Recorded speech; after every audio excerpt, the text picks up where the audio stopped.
Assalamualaikum warahmatullahi wabarakatuh. Sahabat Lestari Alamku dan anak-anakku sekalian, siswa SMA Negeri Padalarang, ketemu dalam pelajaran biologi lingkungan atau biologi alam. Kita bertemu di Taman Kreatif yang merupakan taman koleksi dan juga merupakan lab alami, lab biologi alam. Kita memperkenalkan pada kesempatan ini yaitu tentang tanaman tarum. Jadi kalau sahabat Lestari Alam dan anak-anakku sekalian pernah mendengar kata Tarumanagara, gitu, kami asumsikan bahwa itu ada hubungannya dengan dimana kerajaan-kerajaan itu biasanya berdekatan itu dengan sungai, Kemudian juga ada Sungai Citarum, itu juga ya kami asumsikan itu ada berkaitan juga dengan banyak tanaman-tanaman yang bisa hidup dari mulai 0 di permukaan laut sampai 2200 meter di permukaan laut. Namanya ini tanaman Indigofera atau tanaman tarum. Jadi ada sekitar 400 jenis dari spesies tarum ini atau Indigofera ya, yang bisa bermanfaat untuk berbagai keperluan, dari mulai untuk cat warna pakaian, membatik zaman orang tua zaman dulu, jadi cat pewarna atau yang suka disebut juga itu disebut nilam, pada berbeda dengan minyak nilam. Nah, kemudian juga berfungsi ada untuk obat sakit gigi, untuk obat luka lambung, dan kemudian juga yang sekarang sedang booming tanaman Indigofera ini, yaitu daunnya itu sangat banyak mengandung protein. Jadi sampai 32% daunnya itu atau 32 mg mengandung protein. Selain protein juga banyak mengandung kalsium. Cuma bobot terbanyak itu yaitu mengandung protein. Kenapa banyak mengandung protein? Sebab ini termasuk tanaman. Ini kalau dalam pelajaran biologi ini kelompok suku Leguminosae. Legum itu artinya polong, seperti kita mengenal kacang polong. Jadi kelompok tanaman polong yang maksudnya buahnya yang terdapat seperti ini bisa di zoom. Nah, buahnya itu terdapat banyak di dalam satu buah polong. Orang Sunda nyebut lenggai gitu. Jadi si lenggai atau polong ini di dalamnya ada buah. Kita bisa bayangkan misalnya kacang panjang atau buah petai. Nah, itu buahnya banyak, bijinya banyak terdapat di dalam satu buah polong atau lenggai. Nah, ini keistimewaan tanaman polong ini yaitu dia itu akar ya, mengandung bintil akar, di mana dalam bintil akar itu banyak koloni bakteri yang bisa mengikat nitrogen dari udara.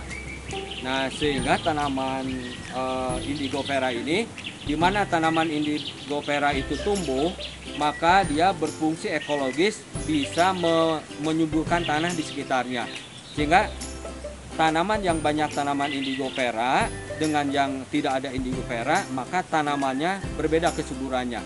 Jadi hasil penelitian akan lebih bagus tanaman-tanaman itu apakah rumput atau herbal atau tanaman palawija lain itu akan lebih bagus, lebih subur apabila ada di sekitarnya ada tanaman Indigofera karena dia bisa mengikat nitrogen dari udara. Kemudian dia otomatis karena banyak bekerja sama bersimbiosis dengan bakteri Rhizobium, bakteri bintil akar, maka tumbuhan ini banyak mengandung bahan protein. Nah, jadi hasil fotosintesis dirubah, disenyawakan dengan mineral dari dalam tanah, kemudian menjadi protein. Nah, protein ini terdapat pada tubuh Indigofera ini, terutama pada daun. Dan apabila daun ini dikonsumsi oleh hewan, maka hewannya itu sekitar 24%. Dia itu jauh lebih gemuk dibandingkan dengan hewan kalau Jawa itu banyaknya kambing, itu yang diberi makanan selain Indigofera. Jadi yang kesimpulannya penelitian yang diberi makanan dengan daun Indigofera jauh lebih gemuk apabila dibandingkan dengan yang tidak diberikan Indigofera ini. Nah, pada kesempatan ini kita mengenalkan lebih jelas bagaimana ya tanaman Indigofera ini seperti apa ya. Ini kira-kira ketinggiannya ini 2,5 meter sampai 3 meter itu maksimalnya, dan besarnya itu paling besar sekitar diameter 20 cm. Dia bisa besar diameter pohonnya. Nah, jadi ini sudah dewasa, bahkan sudah menghasilkan buah. Nah, pada kesempatan ini juga selain pengenalan tanaman Indigofera ini, kita juga pengenalan biji dan sekaligus pemanenan.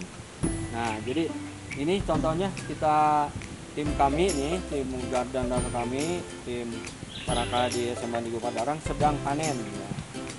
Nah, ini panen buah Indigofera yang kemudian setelah ini nanti akan pengolahan pasca panen, yaitu dijemur dulu, kemudian setelah dijemur dibuka bijinya, dipak dan kemudian sebagian nanti akan dijadikan proses pembibitan untuk menjadi bibit yang berikutnya. Dan pemirsa yang ingin order bisa ke tim kami, ya kan, kami stok ini cukup banyak, bisa ratusan ribu dari satu pohon ini gitu. Nah, sudah seberapa banyak? Nah, ini sudah cukup banyak ya, dan ini bisa ditambah lagi.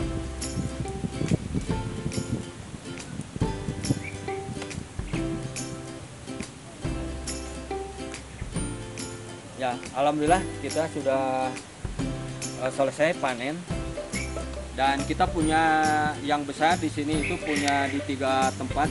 Lingkungan sekolah ini punya 3 pohon, ini salah satunya gitu. Nah, mudah-mudahan bermanfaat dan mudah-mudahan menginspirasi. Jadi apabila punya ternak, mau kambing, mau domba, mau hewan lain, kelinci juga bisa diberikan pakan tambahan, dan bisa bukan pakan tunggal gitu. Jadi ini pencampur rumput dengan perbandingan 1:1. Nah, itu akan jauh bisa lebih gemuk hewannya.